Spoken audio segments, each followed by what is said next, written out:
The Indiana Pacers with a big win on Saturday to take a 2-1 advantage in the best-of-7 series with the Knicks. Roy Hibbert, dominant force in the paint, 24 points, 12 rebounds.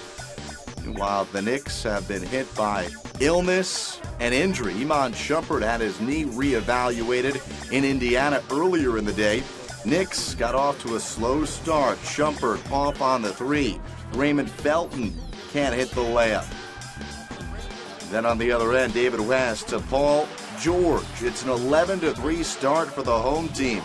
Later in the first quarter, the woes continued. The Knicks 0 of 6 from downtown in the first quarter. They were so good in the regular season from distance.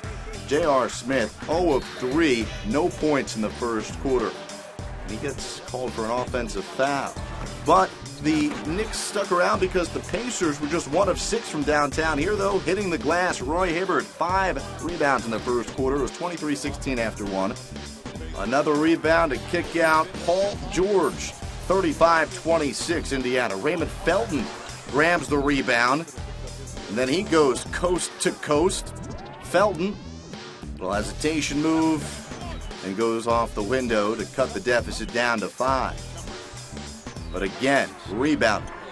Paul George grabs it and gets it to George Hill. Hill from downtown. It's 44-32 Pacers. Check out the ball movement by the Pacers. Great look. Another pass to the open man.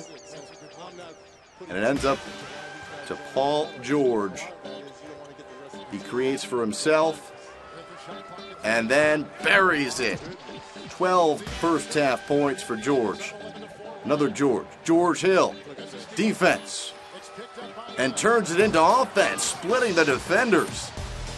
New York just 2 of 14 from downtown to the break, and well, Knicks fans weren't entertained by their squad. Maybe they would enjoy that halftime entertainment. It was 48-34 at the break. Carmelo Anthony had 24 points, 9 rebounds, but again, Frank Vogel's squad doing what they do best, rebound. I've never seen weak side rebounding like I'm seeing tonight. It's off the chart. Okay, it's off the chart. Keep it up. Keep it up. And look, we know that if we continue, if we sustain our ability to get transition buckets in the second half, this game's going to be over. Transition buckets were real big. Outscoring New York 10-3 did the Pacers in fast break points here. Lance Stevenson. It's 57-43. The Pacers beginning to create a whole lot of separation, not only in the game, but in the series. George Hill, the bucket and the foul. 59-43. David West to George Hill. 3 of his game-high 26 points. Hill, 9 of 14 from the floor. Lance Stevenson, he was effective as well. Stevenson finishes with 13 points for Indiana as they get past the Knicks in Game 4 of this series. It's now a 3-1 advantage for the Pacers. They out-rebounded the Knickerbockers by 18. Game 5, where the Pacers will have an opportunity to close out the series Thursday night.